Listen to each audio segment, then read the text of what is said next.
അപ്പോൾ രക്ഷിതാക്കന്മാരോട് പറയാനുള്ളത് മക്കളെ കുറെ ശകാരിക്കാതെ അവരെ സപ്പോർട്ട് ചെയ്ത് മാക്സിമം അവരുടെ കൂടെ നിന്ന് കഴിഞ്ഞാൽ വിജയം. ഇങ്ങനെയുള്ള എക്സാംസുകളൊക്കെ ക്വാളിഫൈ ചെയ്യാൻ പറ്റുന്നുള്ളതാണ്. സാറും കുട്ടികളെയും കൂടെ ഒരു സ്ഥലത്തേക്ക് പോയിരുന്നു.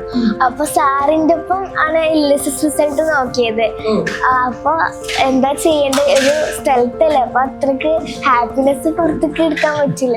പാരന്റ്സിന്റെ ഏറ്റവും നല്ല ഹെൽപ്പ് ഉണ്ട്, ഫുൾ സപ്പോർട്ട് ഉണ്ട് എന്നുള്ളത് തീർച്ചയായിട്ടും നിങ്ങളെ അപ്രീഷിയേറ്റ് ചെയ്യേണ്ട കാര്യമാണ്. മധുരം, അതിമധുരം എന്ന് കേട്ടിട്ടുണ്ടോ? 7ാം ക്ലാസ്സിലെ ഫൗണ്ടേഷൻ കോഴ്സിലെ സ്റ്റുഡൻറ്, അതിൽ USS വിന്നർ ആവുക. അത് കഴിഞ്ഞ് ഇപ്പോൾ 8ാം ക്ലാസ്സിലാണ് പഠിക്കുന്നത്, അതിൽ NMMS വിന്നറുമാകുക. അതേ കുടുംബത്തിൽ തന്നെ ഒരാൾ LSS വിന്നറുമാകുക. വളരെ സന്തോഷമുള്ള ഒരു മൊമെന്റിലാണ് ഞാനിപ്പോൾ ഉള്ളത്. എക്സാം വൈ ലേണിംഗ് കാലിക്കറ്റ് സംഘടിപ്പിച്ചിട്ടുള്ള NMMS USS LSS വിജയികൾക്കുള്ള ആദരവിൻ്റെ ചടങ്ങിലാണ് ഞാനിപ്പോൾ ഉള്ളത്. എൻ്റെ കൂടെ 2 മിടുക്കി കുട്ടികളുണ്ട്.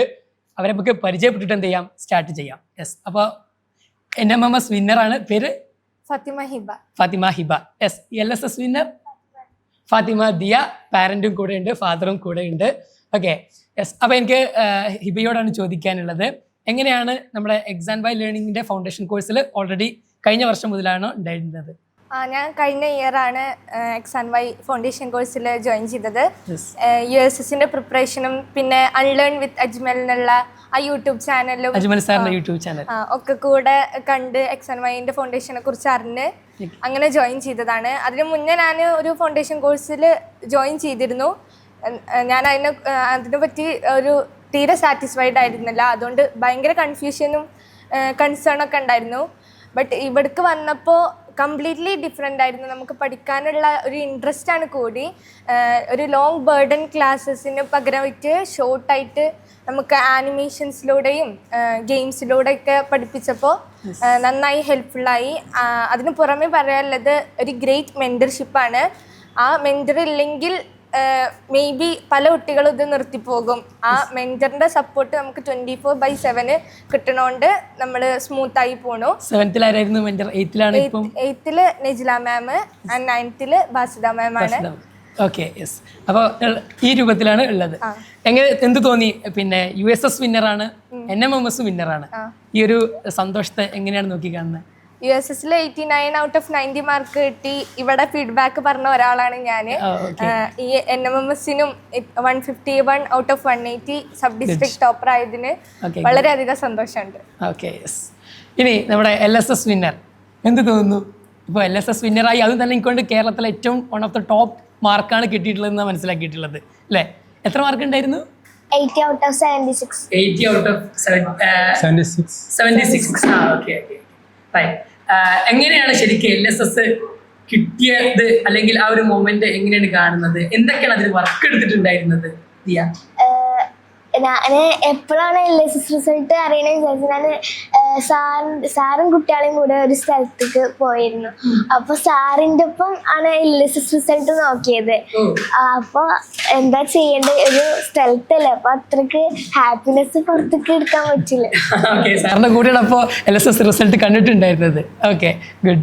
അപ്പോൾ ഇതിനെന്തൊക്കെയാണ് ശരിക്കും ദിയ എടുത്തിട്ടുണ്ടായിരുന്ന സ്റ്റെപ്പുകൾ? ഒരു LSS കുട്ടിക്ക്, ഇപ്പോൾ നമ്മൾ ഈ വീഡിയോ കാണുന്ന LSSനൊക്കെ പഠിക്കുന്ന പ്രിപ്പയർ ചെയ്യുന്ന കുട്ടികളുണ്ടാവുമല്ലോ, അവരോട് ദിയക്ക് എന്താ പറയാനുള്ളത്? എങ്ങനെയാണ് ഒരു എക്സാമിൽ വിജയിക്കുക എന്നുള്ള കാര്യമൊക്കെ?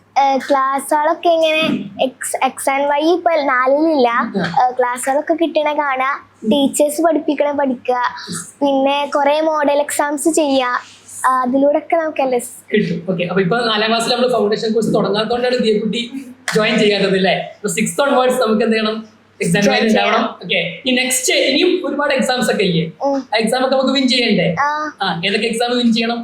USS ഉണ്ട് 7th, NMMS 8th തത്താനം പോലെ അല്ലേ? NMMS എന്ത് ചെയ്യണം, പാസ്സാവണം. എന്തൊരു ഡ്രീം എന്താണ് ഡോക്ടർ ആവണം. ഓക്കെ, എവിടെയെങ്കിലും പഠിക്കണം എന്നാണല്ലോ, ഇന്ന സ്ഥലത്ത് പോയി പഠിക്കണം അങ്ങനെ എന്തെങ്കിലും ആഗ്രഹം? അങ്ങനെ ആയിട്ടില്ല. ഓക്കെ, ഡോക്ടർ ആവണം എന്ന് മാത്രമാണ് ഇപ്പൊ ആഗ്രഹമുള്ളത്. Okay, very good. Okay, parent എന്ത് പറയുന്നു? മക്കൾ രണ്ടുപേരും ഏറ്റവും നല്ല ടോപ്പായിട്ടുള്ള ഒരു 2 എക്സാമുകൾ, സ്കോളർഷിപ്പ് എക്സാമുകൾ പാസ്സായി എന്നുള്ളത് എക്സാമിനെ സംബന്ധിച്ചിടത്തോളം ഭയങ്കര ഒരു പ്രൗഡായിട്ടുള്ള മൂമെൻ്റ് ആണ്. എന്ത് പറയുന്നു, എന്താ തോന്നിയിട്ടുള്ളത്? മക്കളെ കുറിച്ച് വളരെ സന്തോഷമാണ്. അതിൽ മക്കള് വലിയ ആള് LSSും USSും NMMSും മൂന്നും കിട്ടിയിട്ടുണ്ട്. പിന്നെ അതിലവരെ സഹായിച്ചത് അവരെ ടീച്ചേഴ്സ് അവർ പഠിച്ച രണ്ടാളും ചോലക്കുളം സ്കൂളിലായിരുന്നു. അത് സഹായിച്ചിട്ടുണ്ട്. പിന്നെ അതിൽ കൂടുതലായിട്ട് എൻ്റെ ഭാര്യ അവരെ വേണ്ട പോലെ സപ്പോർട്ട് ചെയ്യുന്നുണ്ട്. അവരെ ഒരിക്കലും തന്നെ അവരെ വേദനിപ്പിക്കാത്ത രൂപത്തിലുള്ള പഠനമാണ്. അപ്പോൾ രക്ഷിതാക്കന്മാരോട് പറയാനുള്ളത് മക്കളെ കുറെ ശകാരിക്കാതെ അവരെ സപ്പോർട്ട് ചെയ്ത് മാക്സിമം അവരുടെ കൂടെ നിന്ന് കഴിഞ്ഞാൽ വിജയം. ഇങ്ങനെയുള്ള എക്സാംസുകളൊക്കെ ക്വാളിഫൈ ചെയ്യാൻ പറ്റുന്നുള്ളതാണ്. നല്ലൊരു മെസ്സേജാണ് ആക്ച്വലി തന്നിട്ടുള്ളത്. Okay, yes. എന്ത് പറയുന്നു ഫൗണ്ടേഷൻ കോഴ്സിനെ കുറിച്ച്? ഇപ്പോൾ എന്താണ് തോന്നുന്നത്? നമ്മൾ ഫൗണ്ടേഷൻ കോഴ്സ് ഇപ്പോൾ 9th എത്തിയല്ലോ. ഫൗണ്ടേഷൻ കോഴ്സ് ഞാൻ മുൻപ് ജോയിൻ ചെയ്ത് പറഞ്ഞില്ലേ, അതിനെ സംബന്ധിച്ച് നോക്കുകയാണെങ്കിൽ കംപ്ലീറ്റ്ലി ഡിഫറെൻ്റ് ആണ്. ഷോർട്ടായിട്ടുള്ള ക്ലാസ്സസ്, ആനിമേഷൻസ്, ഗെയിംസ് പോലെയുള്ള സംഭവങ്ങൾ. പിന്നെ ഇവിടുത്തെ ഫാക്കൽറ്റീസിനെ കുറിച്ച് പറയുകയാണെങ്കിൽ IITs, NITs, എയിംസ്, ഡൽഹി അവിടെ നിന്നൊക്കെ വരുന്ന പോലെയാണ് ആയതുകൊണ്ട് നല്ലൊരു എക്സ്പീരിയൻസ്ഡ് ഫാക്കൽറ്റീസാണ്. നമ്മൾ ഡൗട്ട് ചോദിച്ചാൽ അപ്പം പറഞ്ഞുതരും. ആൻഡ് 24/7 എപ്പോഴും നമ്മളെ മെൻറ്റേഴ്സ് കൂടെ ഉണ്ടാവും. അതിന് പുറമെ ഈ NIT കാലിക്കറ്റ് വിസിറ്റിംഗ് ഉണ്ടായിരുന്നു, ക്യാമ്പ് ഉണ്ടായിരുന്നു, അങ്ങനെ കുറെ ഫൺ ആക്ടിവിറ്റീസ് ഉണ്ടാവും. ആക്ടിവിറ്റീസ് ശരിക്കും നമ്മളെ ഹെൽപ്പ് ചെയ്തോ? ഇപ്പോൾ NIT കാലിക്കറ്റ് പോയപ്പോൾ അല്ലെങ്കിൽ നമ്മളെ ഒരു ഡ്രീംസിൽ എന്തെങ്കിലും ചേഞ്ചസ് വരുത്താൻ പറ്റിയോ?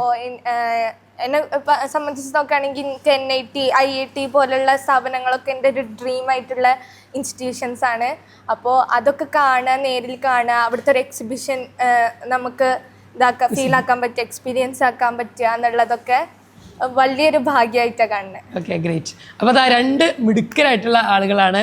ഇതുപോലുള്ള ഒരുപാട് കോമ്പറ്റീഷൻ എക്സാം ഇപ്പോൾ ഹിബ ആണെങ്കിലും ദിയ ആണെങ്കിലും നമുക്കൊരു NMMS നിൽക്കുന്നില്ല. തീർച്ചയായിട്ടും ഇവരിനി ഒളിമ്പ്യാഡ് എക്സാമുകളുണ്ട് 10th +2 വരെയുള്ള. അത് കഴിഞ്ഞിട്ട് ഈ പറഞ്ഞ പോലെയുള്ള ഒരുപാട് കോമ്പറ്റീഷൻ എക്സാമുകളുണ്ട്. അതിലൊക്കെ വിൻ ചെയ്ത് നേരത്തെ പറഞ്ഞ പോലെ നല്ലൊരു ഡോക്ടറും അതുപോലെ ഏറ്റവും നല്ല പ്രീമിയർ ഇൻസ്റ്റിറ്റ്യൂട്ടിലും പഠിക്കാൻ എന്ത് ചെയ്യട്ടെ സാധിക്കട്ടെ. അതിന് പാരൻസിൻ്റെ ഏറ്റവും നല്ല ഹെൽപ്പ് ഉണ്ട്, ഫുൾ സപ്പോർട്ട് ഉണ്ട് എന്നുള്ളത് തീർച്ചയായിട്ടും നിങ്ങളെ അപ്രീഷിയേറ്റ് ചെയ്യേണ്ട കാര്യമാണ്. എല്ലാ പാരൻസും ശരിക്ക് ആ ഒരു കാര്യം എന്ത് ചെയ്യണം, മുമ്പോട്ട് വന്നു കഴിഞ്ഞാൽ നമ്മുടെ മക്കളിൽ തീർച്ചയായിട്ടും നല്ലൊരു ചേഞ്ച് ഉണ്ടാവും. അതുപോലെ പാരൻറ്റിനോട് പിന്നെ നമ്മൾ മകൾ ഇപ്പോൾ എക്സാം വൈ ലേണിങ്ങിൻ്റെ വന്നതിന് ശേഷവും അതിന് മുമ്പും ഒരു ചേഞ്ചസ് എന്തെങ്കിലും എന്താണ് നിങ്ങൾക്ക് ഫീൽ ചെയ്തിട്ടുള്ളത്? എക്സാം വൈയിലേക്ക് വരാൻ കാരണം ടോക്ക് വിത്ത് അജ്മൽ, അതായത് യൂട്യൂബ് ചാനൽ അൺലേൺ വിത്ത് അജ്മൽ ഫസ്റ്റ് ആയിട്ട് കണ്ടത് ഞാനാണ്. പിന്നെ ഞാനത് ഭാര്യക്ക് ഫോർവേഡ് ചെയ്ത് കൊടുത്തിട്ടാണ് ഇങ്ങനൊരു സൂം മീറ്റിംഗ് ഉണ്ട്, അപ്പൊ അതിനെ കുറിച്ച് കയറി നോക്കാണ്. അപ്പൊ ഞാനും കയറി, ഞാൻ വേറെ സ്ഥലത്തായിരുന്നു, ഞാനും കയറി, അവളും കയറി, പിന്നെ അവരെ വീട്ടിൽ നിന്നും കയറി, അങ്ങനെയാണ് ഇതിൽ കയറുന്നത്. അതിനുശേഷം നല്ല ചേഞ്ച് ഉണ്ടായിട്ടുണ്ട്, പ്രത്യേകിച്ച് മെന്ററിങ്.